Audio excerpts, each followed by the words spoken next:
host Dr. Levine today to speak with us and to our broader Jewish community. Dr. Levine, there's a few things we want you to know about our community and particularly about our Maimonides Society. We were founded 34 years ago, and maybe some of the founders are even on this call still. We're the first such organization in the United States, and currently we have over 100 members that get together for educational and social discussions, but also to strive to contribute to our community financially, as well as with direct medical care and leadership. The second thing I think you should know is that you have to be very careful. So if we find out that your address is within a day's drive, you should not be surprised if someone calls you to try to get you to pledge to our 2020 campaign. So everyone here should know that Dr. Levine is a very important person at this point. She is currently the Secretary of Health for the Commonwealth of Pennsylvania and a professor of pediatrics and psychiatry at Penn State College of Medicine.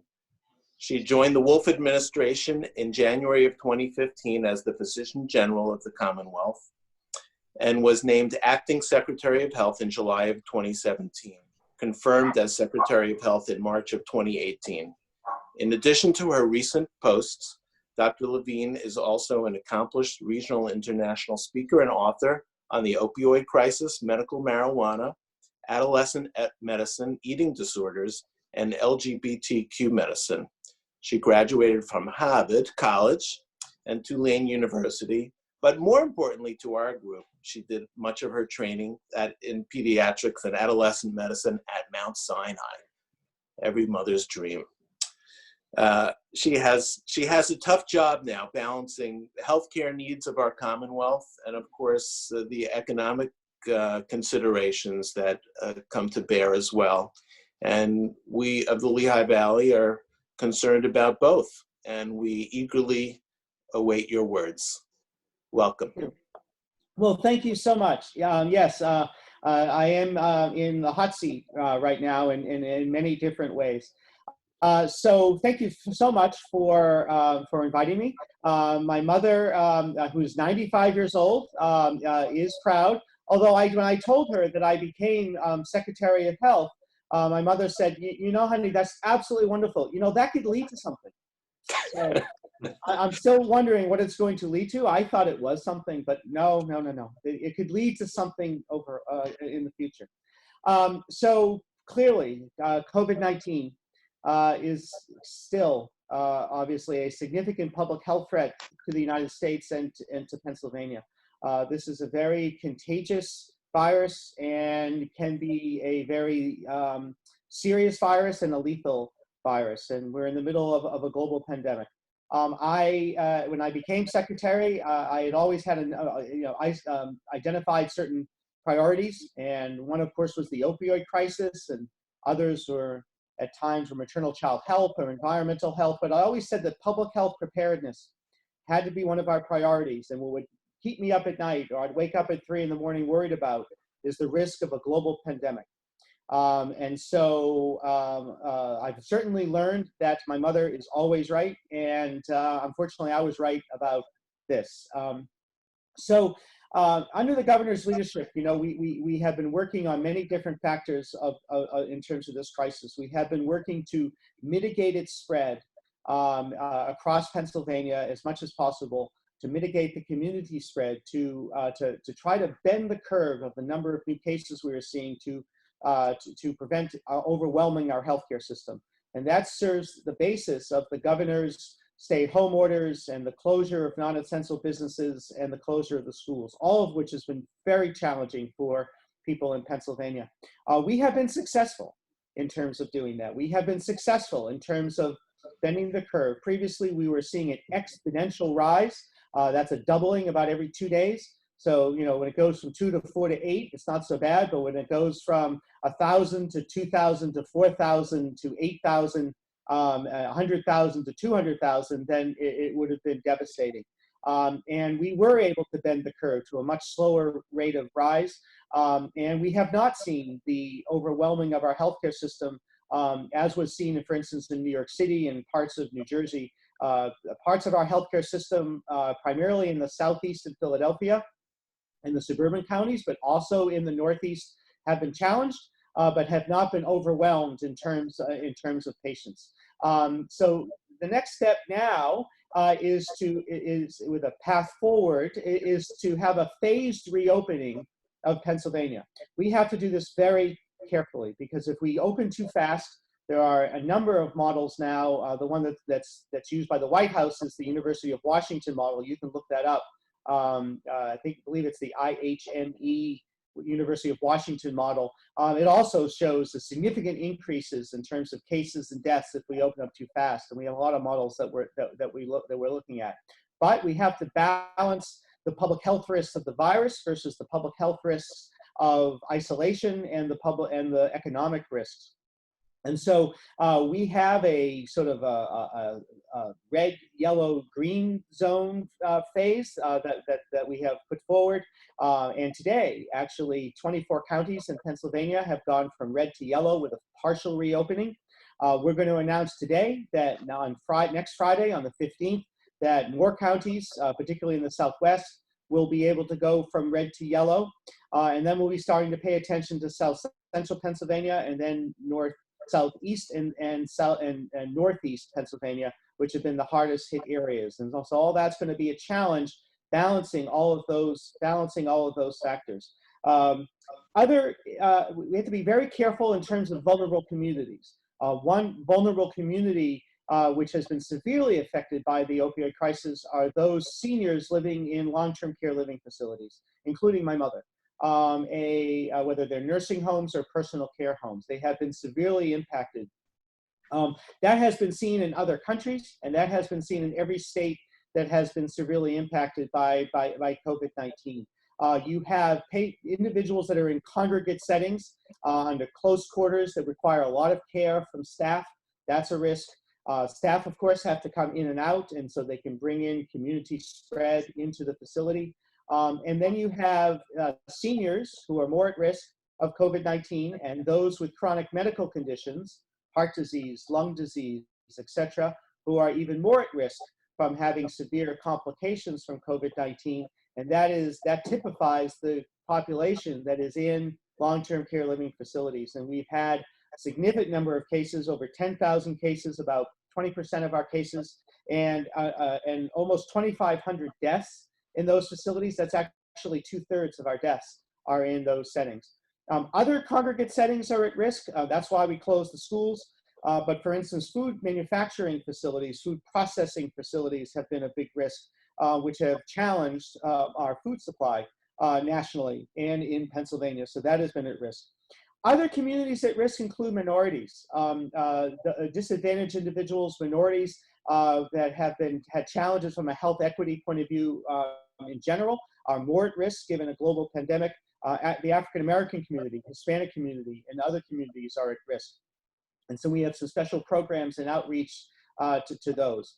We are talking, with everyone. I converse daily with other health officials, the Association of State and Territorial Health Officials, with our staff talks with the CDC. We talk with other academic centers on a regular basis to try to work with the governor's office to put together our plan and our path forward. I guess my final words before I answer questions is that, I am a hopeful, positive, and optimistic person. I think that if we all work together, it's so important to have hope. And as we all work together, we will get past this global pandemic and the challenges that it faces for Pennsylvania, our nation, and actually our world. What this certainly teaches us is how interconnected we all are. And from this point of view, we're interconnected in terms of the transmissibility of this contagious virus, but it also shows the important social fabric of our communities and our Commonwealth and our nation, and we have to hold on to that. So now I'm pleased to answer questions. Terrific. Thank you so much. Many of the questions, I've kind of pooled them all, but there are many of them have to do with this whole balance between isolation and phased reopening. Yep. And of course, we note that human beings particularly us Jews, but everyone else, are very social organisms. And as you mentioned, the perpetual physical distancing has health as well as economic ramifications. We wonder if, we read about the German experience of continued isolation of frail and elderly, and maybe a slightly more rapid opening of society. And as I've read, that they're they started their phased opening, and they're talking about opening schools actually this week, and hotels the week after, and that they haven't had a resurgence despite this. Where was that? My usual sources of information are the New York Times and Wall Street Journal. So, it absolutely is a balance, and we are trying to thread that needle. We're quite on the razor's edge, to use a metaphor. To be honest with you, I think that we're operating at a fast but moderate pace. If you look at the state by next week, with the announcements today from the governor, we will have opened 2/3 of the state. In the course of 3 weeks. I think that's fast. And we're going to have to be really careful in terms of monitoring for outbreaks with testing and doing contact tracing and doing isolation and quarantine of positive people to prevent outbreaks.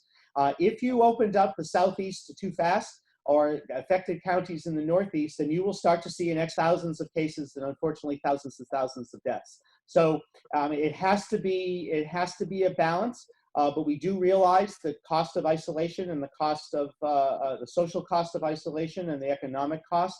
So it's going to have to be a balance. The governor has closed the schools for the rest of the school year. So the schools will not be opening until the fall. But we're working on plans of how they might reopen.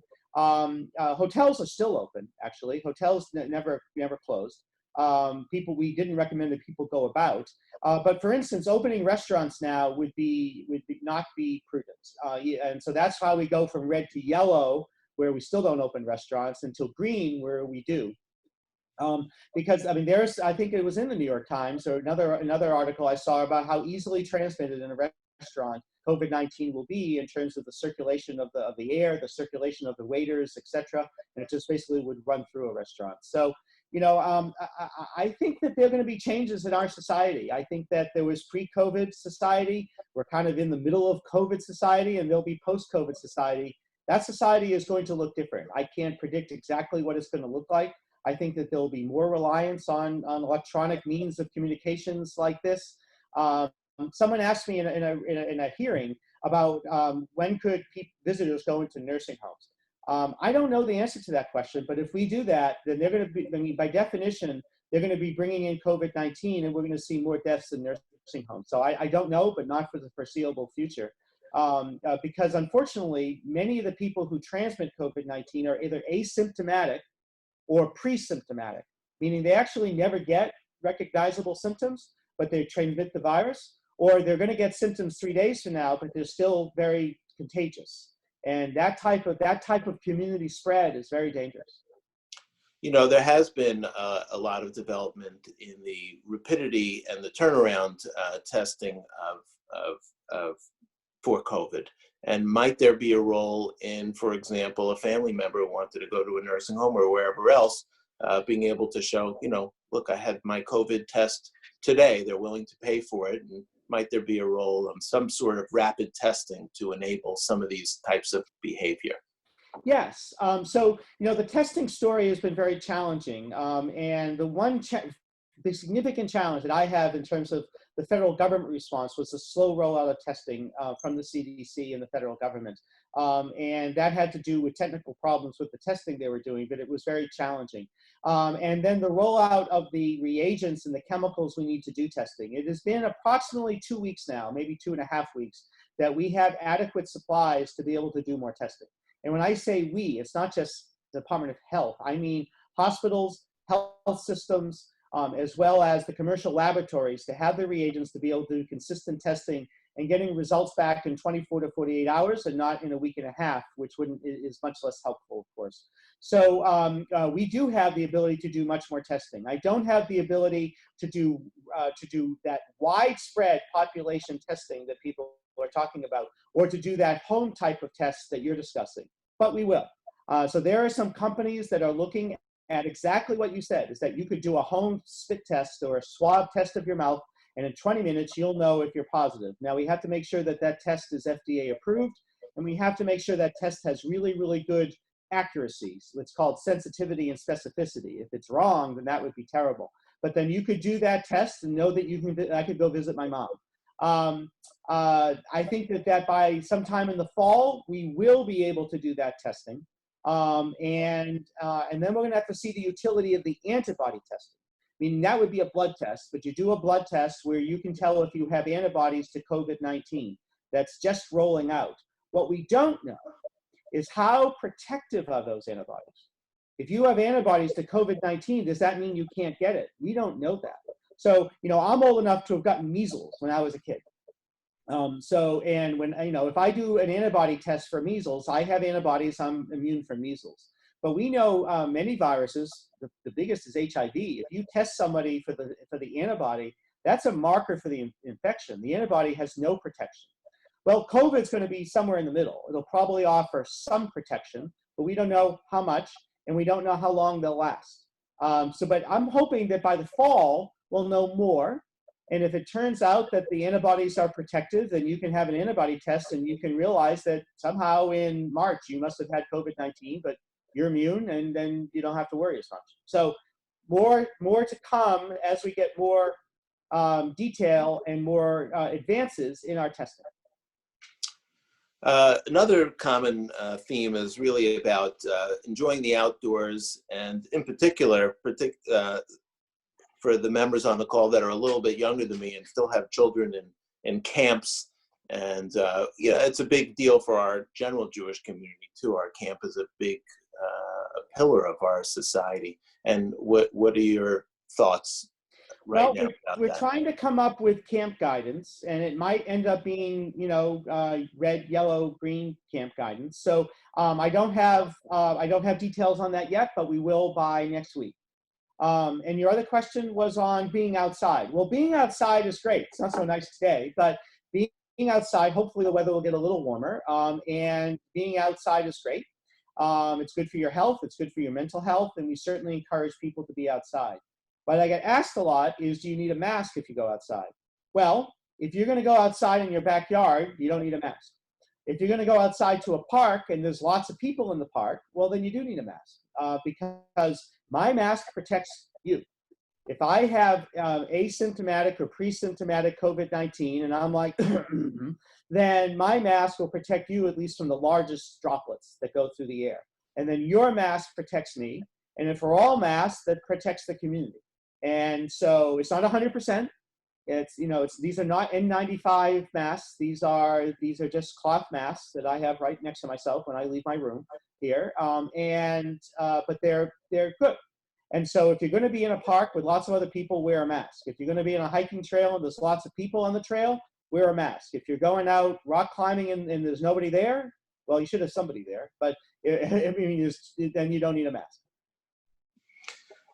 I've had we had a few questions that are industry specific. And one is about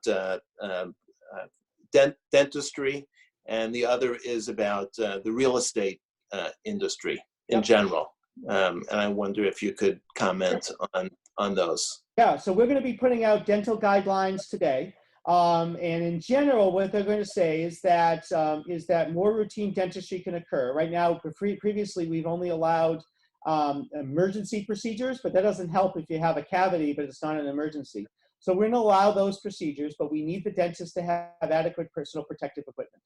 So that guidance actually will come out today. In terms of real estate, that's been a real challenge. And so we realize that people want to buy and sell their homes. However, that's going to involve a lot of contact with people. That's going to involve a lot of contact in homes. Of course, you can get COVID-19 from surfaces, or what we call in medicine fomites. So if I have COVID-19 and I've been in that house and I'm coughing and I, wipe my nose and I touch the counter, COVID-19 is on that counter for probably at least hours. And so you have 50 people go see that home, you've just exposed 50 new people to COVID-19. So that's the reason why we haven't opened up real estate. So real estate will open in the green zones when we get to green. So that's a while. And what about motor vehicle services and transactions? No one can sell their car right now or register and that type of thing. Well, the PennDOT has waived and extended the timelines for anything you need from PennDOT. So whether you need your license renewed or your registration renewed, I mean, first of all, you can do it online. But if you were going to go to the center, all of those deadlines have been extended, so you don't have to go to PennDOT. PennDOT is opening in the yellow zone. So in 24 counties, actually, PennDOT will go. But don't drive to Erie. You don't need to. You can either do it online or they've waived it. In terms of car purchasing, you can purchase a car online, and so that has been allowed. And I believe that, so don't quote me on this. I would have to check, and I think I'll have to check with Parker whether auto sales can open in the yellow zones. I believe they can if the businesses follow the distancing guidelines. But not in red zones. You can purchase a car online, but there's no dealers. Right. There was one mention of the metrics that you use for yellow, green, and part of the, I guess, a general comment that I hear a lot is that the more we test, the more we're positive, and that so positive tests may not really mean that things are spreading as much as there's just more positive tests, and that maybe hospital admissions is a better metric. You're the expert on this, but and this is a question I get asked often, and it seems like a reasonable concern.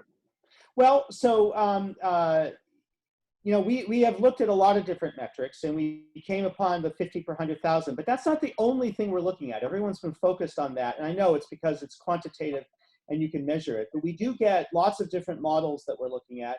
And there's a specific model from Carnegie Mellon University, which is available on our website, and we've been looking at that as well as the healthcare system in the area, as well as our ability to work on contact tracing and testing in those areas. And then there is a qualitative aspect to it as well. So there's quantitative aspects and qualitative aspects. It isn't just that metric. That metric is more, I mean, if your county was 52 per 100,000, to me, it's the same. I mean, it's not statistically significant. To me, it's sort of necessary, but not sufficient. And we have to put those other factors together as well. And there are many different factors that we're weighing in terms of different counties. So I have to tell you, the Center for American Progress emailed us, and they said, gee, they think our metric is too liberal. But they were very pleased that we didn't do hospitalizations, because there's a lot of evidence that actually that isn't the right metric. So, we are trying to be Solomon and Maimonides at the same time, and we're doing the best we can. We recognize that, and we thank you for your efforts. It's just many of the questions revolve around these things, because that's the items that everyone's is anxious about. And just to go back one more time about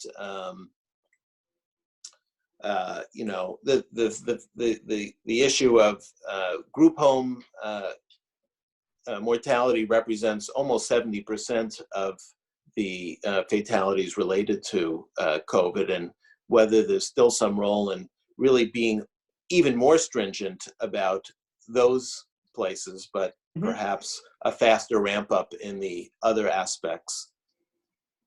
Well, but remember, the personnel go back and forth, and that's how cases go into a nursing home. And then if you have personnel in the nursing home, they leave the nursing home. So, they might leave the nursing home and then the staff member, and then go to the grocery store, and there you go. So we definitely need to include nursing homes and other congregate settings in a county's count. And we are doing absolutely everything we can for nursing homes. We have had guidance and revisions of guidance and CMS guidance, federal guidance that we've put out.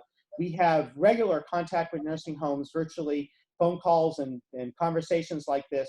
If necessary, we have staff that will go into nursing homes for either inspections, or actually we have National Guard troops, medical National Guard troops that have gone into nursing homes to help with the staffing. We have consultants that we're working on with nursing homes and other long-term care living facilities.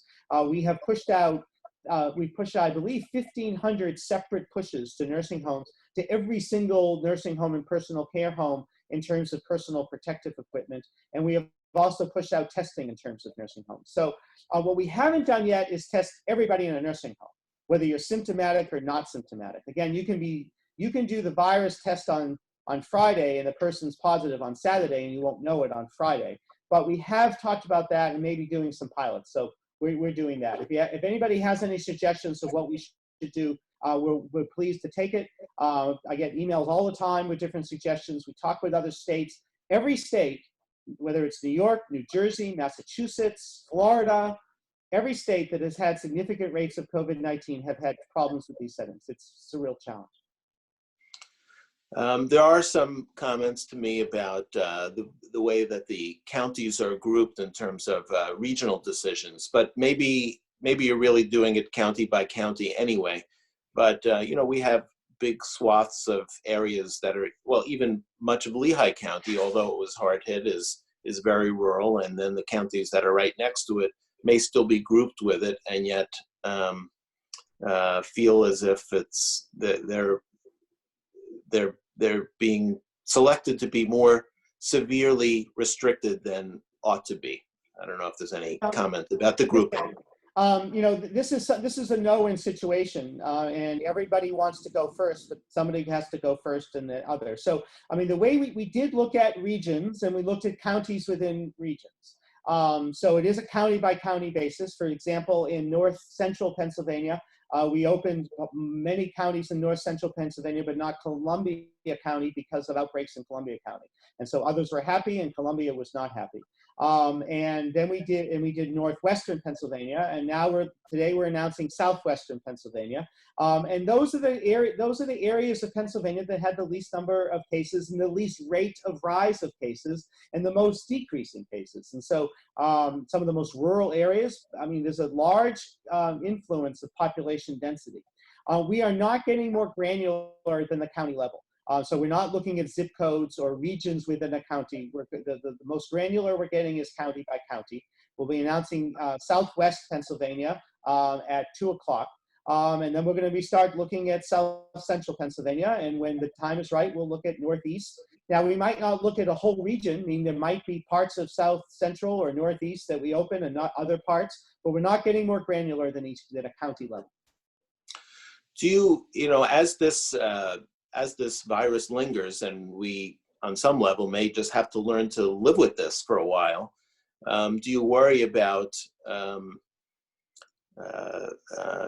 civil, even low-level civil disobedience, and whether that will impair your ability or the government's ability to look after the Commonwealth? Yeah. Kind of thinking about prohibition almost in a way. At some point, that's a problem. Yeah. Yes. We worry about everything. So I got that from my mother. I'm a worrier. So I wake up in the middle of the night and worry about that. My kids used to say that they didn't have to worry because Nana worried for them. So she was the family worrier, but I still worry. And yeah, we're worried about all of that. I mean, overall, I have to say, and the governor says that we trust Pennsylvanians, and we think Pennsylvanians will do the right thing. We have seen some protests. I mean, it is people's right to protest. I wish they protested with masks and practiced social distancing because I worry for them. And I worry about their health and what they'll bring to their communities, because by definition, I'm sure somebody had COVID-19 there, and then they're going to have more cases, and then they're shooting themselves in the foot because they might go back to their rural communities and they'll bring it with them. But it is people's right to protest. We, of course, want those protests to be civil and peaceful, and that's okay. And I get lots of interesting emails, and I've learned not to look at Facebook. Not everybody is as gracious as they might be, but that's okay too. We think that Pennsylvanians will do the right thing, and we do not expect rampant civil disobedience. We're getting on the chat line some questions about restaurants and picking up food and any special, you have any thoughts about that, what people have to do when they bring food into their home or take Yeah. out food? Well, it is always a risk. I mean, if you're picking up food and taking out and bringing it home, I would certainly wash your hands or use hand sanitizer when you pick it up. It's not really clear that you have to wipe everything off. I guess if you want to be even more careful, you could, even when you go to the grocery store. But it isn't an official recommendation. But I think, the biggest thing is wear a mask and wash your hands, as I say in my daily reminders every day. I saw something earlier this week about from Hong Kong that there may be much more transmission through the conjunctiva than we thought, and maybe that has to do with this whole issue about the hands and touching of the face. Yep. more than the mask. Mm-hmm. Let's see. I don't have that much else on our list. I mean, I think you kind of hit all these issues, and we certainly greatly appreciate your time. Sure. So I'm looking at my list. So people had asked, and then I'll have to go. Two things: Yes. about medicines and about a vaccine. So in terms of medicine, so there is some evidence of that remdesivir, a specific antiviral medication that was developed for Ebola, has positive impact. This is an intravenous medication given only to the sickest patients. Right now, the federal government is controlling the distribution of that medicine, and there's only a certain number of doses. So the challenge is it's going to be a limited resource. But we're hoping for more medicines. There is no evidence that hydroxychloroquine can be effective. Please don't take that for COVID-19. And if you have heart disease, it can have side effects. So we need to follow science and not hunches in terms of medications and things like that. We need clinical trials and studies. And then, everyone is looking for a vaccine. And so we're all going to hope and pray for the development of a vaccine. In terms of an effective, safe vaccine, usually 3 or 4 years is a good time to develop in terms of developing a safe and effective vaccine. I know that, pharmaceutical companies and academic institutions are working overtime on that. We're going to hope and pray for a vaccine much sooner than that. To be honest with you, if we have a safe and effective vaccine in 2021, I think that'll be great. To have it less than that would be unlikely. If I'm proven wrong, that's even better. But we're going to have to work through that. And as I said, I think that there's going to be pre-COVID world, COVID world, and then post-COVID world. But I'm going to end on a note of hope.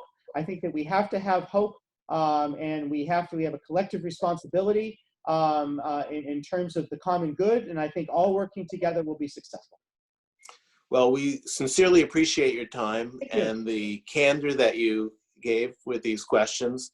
And we thank you for serving our Commonwealth and all of our citizens.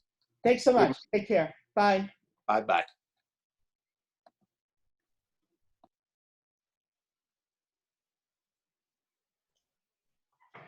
I just want to close by saying thank you, everybody who joined us. I know a couple of the questions weren't able to answer. There was a lot more questions that we had time to answer, and then we'll certainly follow up with our office.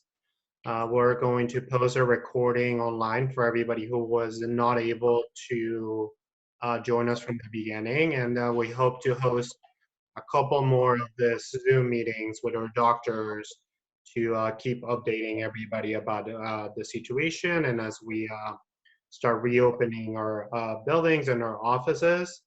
Thank you all for joining us, and Shabbat Shalom. Shabbat Shalom. Shabbat Shalom. Shabbat Shalom. Shabbat Shalom.